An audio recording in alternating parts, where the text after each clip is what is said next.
hojii kamuu hin tuffatina waan dandeettan dalagaa ka dhiirallee ka shammarranillee hojii makam irratti hirmaadhati mul'adhaati hiyyummaaf rakkoof gadadoof bakka akka hin laalle dhaamsan isiniidhaam agas yoo cabsitan waan bizinesa fidaa waan mallaqa fidaa kam irratti yoo hirmaattan nama gadi taatanii hin bultanii eenyu ol boontanii jiraattanii eenyu ol jiraachuu dandeettan jechuudha. Itti hojjannee jirra ani hojjadhee jira Question Mark gaachuu shamarran mana madaamii dalaydan sa'a meeqa rafu jira sa'aatii meeqa raha argachuu jira biyya kee gali umrii kan kee dabarsite keessatti maal hojjechaa ta'anii oduu ofuurra ta'anii afaan maal bahurra harkaan dalagachuun barbaachisaadha. Kafeessi siisaa warratti itti dalagachuu qabda hojii keessatti galattee hagamii rafaa ture sa'a hagamiin hojjechaa ture jedhiitii Question Mark deebii itti kennuu shamarran kennalleen jettanii sobamtanii keessa duwwaa gootanii gabbuutanii boodas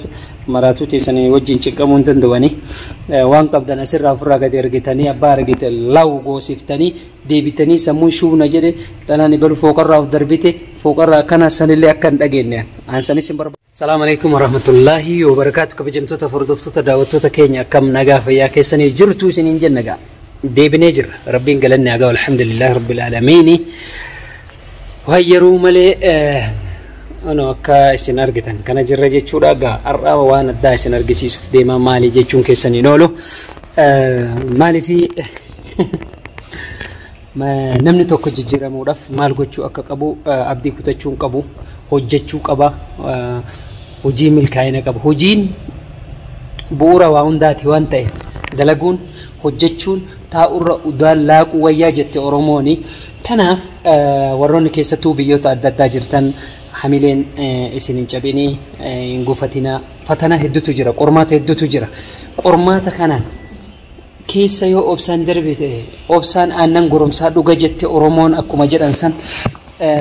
yoo obsite waa hundaa itti geetta yoo obsite waa hundaa itti milkooyta obsi barbaachisaadha. Waan tokko abdii kutachuu osoo hin taane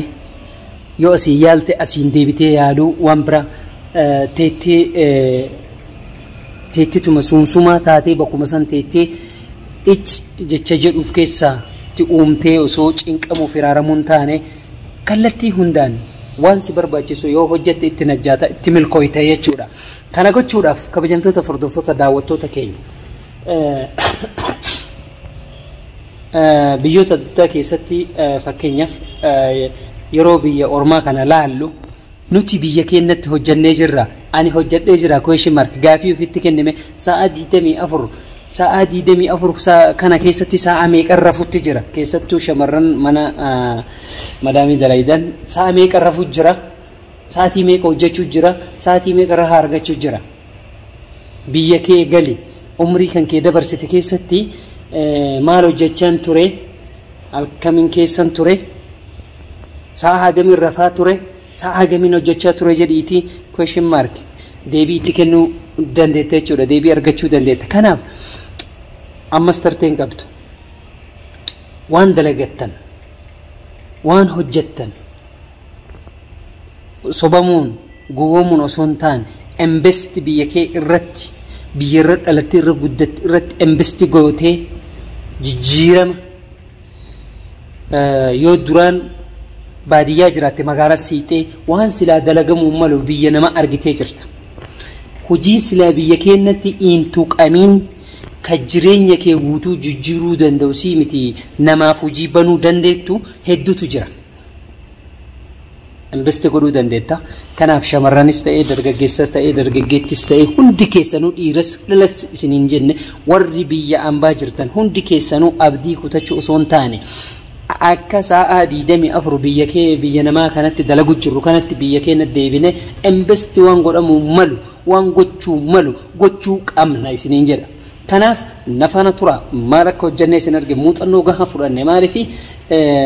yoo duraan dhoqqeedhaan mana ijaaraa turrama bulukeettiin akkamitti ijaaranis namoonni hedduun inshaallah muuxannoo ni fudhatan jedheetiin abdii qabaa akka kiyyatti. Kanaaf amma bakka wayii deemeetiin mana wayii gimbanya imaaraa doora saglaffaa dura kurna farra sagal mo kudani isini fellaka yiron olbay achi dhaqee gaafata kiyya jijjiiradhe maal akka dalagu deemu hojiin jijjiirama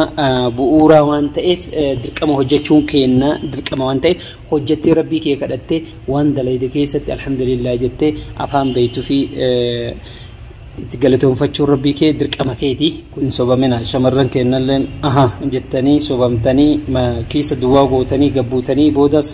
maraatuu teessanii wajjin cinqamuu hin danda'anii waan qabdan asirraa ofirraa gadi argitanii abbaa argite law goosiftanii deebitanii sammuun shuuna jedhe dhalaan balu fooqarraa of darbite fooqarraa kana sanillee akka hin dhageenye aansanis hin barbaadu. Kanaaf uf jijjiirama akka fiddan abdii guddaan qabaa akkamitti akka hojjetan isin argisiisan nafaana tura. Bakki itti hojjetanii akka itti hojjetan gubbaa ol baheetiin isin argisiisa. Eessatti akka dalagamu maal akka dalagamu hojiin qabatamaan Nuka barabbiin nuti saafuuf qabnaan abshiraa ummata milkaa'uudhaaf deemna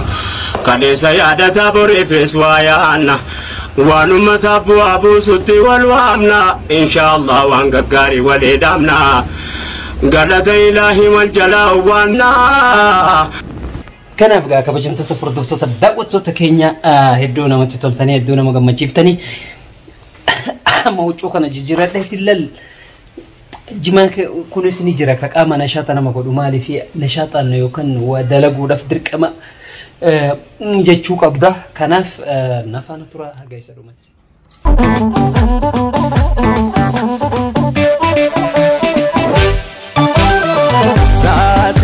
Barri barane baram barase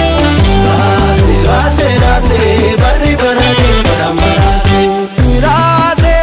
rase barri barane baram barase Adisa abban shakkar bana kata malen kata dukan diga kunna mamara ya kesani kabiyamtoota keenya balata irratti waan adda addaa irraa qulqulleessaa jirra jechuudha dimbanyaa taanee jirra warra mana tolchusan warra waa ijaarusan waa diiguu dhiibnee jiru waa ijaaruu malee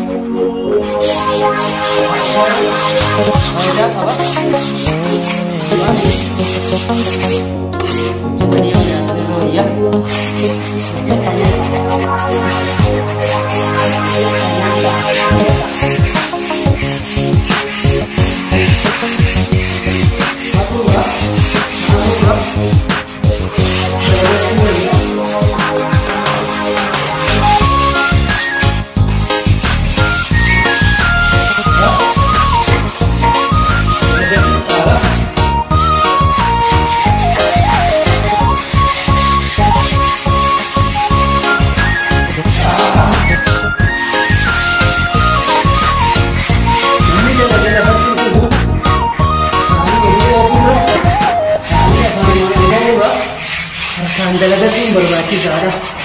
Kafeessi siisaa warri dalagachuu qabda. Warri seerratti malakkee taa'uun barbaachisa. Kanaaf jechuun barbaachisaadha. Homa kamuu ta'e hojii kamuu ta'e tuffachuun hin barbaachisu. Kanaaf kabajamtoota hordoftoota daawwattoota keenya hojii kamuyyuu hin tuffatinaa hojjedha. Namni yoo hojjete biyya isin jijjiira ofii isin jijjiira.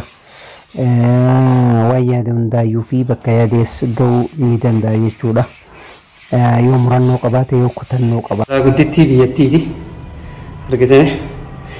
mana isinii ijaarre dalaga mana yoo ijaarrachuu feene ittuma nu waama. Nutu isin ijaara. Kanaaf hojjechuun barbaachisaadha. Akkuma isin jenne kanatti gaa kunoo kanatti waa ijaaruu jirra. Asitti waa ijaaruu malee waa diiguun hin jiru jechuudha. Kabajamtoota furdiftoota daawwattoota keenya faana tura hanga xumuratti maal keessa akka jirru kanaa miti. Kanaa ollee hojjenne dalayne hojiin isin argisiifne jechuudha. Akkasanii kabajamtoota furdiftoota daawwattoota kiyya akka isin argitan kanatti fuula narraan jige dalagachaa jirra jechuudha. Du'aayi nu godha rabbi isaa gargaaru. Rabbi cinaa dhaabatee dhaate. Akkana dalagatanii nyaachuudha suuraa fi kan daatuun faayidaan qabu. Kottaa ni dalaynaa gara hojii bobbaanaa namuu bakka jiru hojiin tuffatinaa hojiin urtuu dagalee guddinaa waan ta'eef hojiin tuffatinaa hojii kamiyyuu haa ta'u hojjedhaa bakka geessanitti waan mallaqa argamsiisa waan jijjiirama kee fida mooyaa adda addaa beekumsa adda addaa baradhaatii galaatii biyya keessan ni fayyada waan ta'eef beekumsi keessan guyyaa tokko isin fayyada guyyaa tokko faayidaa isinii qaba waan ta'eef akkasitti amma samillee qalama ni diba mush mana dhiisatii samillee qalama dibuu barannee jirra dachii fi samillee qalama ni dibnee jechuudha barannee jirra waan hundaayyuu kanaaf hojiin kamuyyuu hin tuffatinaa hojiin barbaachisaadha osoo sirriitti dalayne osoo biyya teenya san irratti seeran dalayne biyyarraa yaanu biyya namaa keessatti akkanan taanu biyya namaa keessatti silaa keenya dalayna malee sa'a kana nama dalagu miti silaa nuti kun sadarkaa kanatti inshaallah nama galee tawfiiq dalagatu kana hunda geesseetiin jira jechuudha kana amman dalage kana hunda geessee qulqulleessee amma lafa kanarra qulqulleessuun naaf kanarra adii kan argitaniimi kana hunda geesseetiin jira amma kana qulqulleessuu qofan naaf argitanii meeshaa kootillee akkasani gaa kabajamtoota hordoftoota daawwattoota hojii makam nurrattuyyuu hirmaadhatii mul'adhaatii hiyyummaaf rakkoof gadadoof bakka akka hin laalle dhaamsan isinii dhaam dhagas yoo cabsitan waan bizinasa fidaa waan mallaqa fidaa kam irratti yoo hirmaattan nama gadi taatanii hin bultanii eenyu ol boontanii jiraattanii eenyu ol jiraachuu dandeettan jechuudha fedhii keessi kee dalagaadhaaf keessi kee fedhii yoo qabaatte homa kamuu itti ga'uu dandeetta homa kamuu hojjechuu dandeetta jecha hic jedhu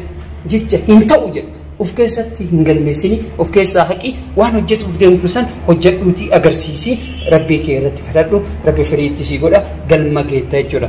tujjarri kamiyyuu dalageetti sadarkaa san ga'e malee namni argitee odoo hin dalagiin sadarkaa tujjaarummaa irra ga'u hin jiru jechuudha takka jedhanii lama jedhanii hojiitti ka dhiirallee ka shamarranillee hojiin tuffatinaa itti fufa haa hojjennu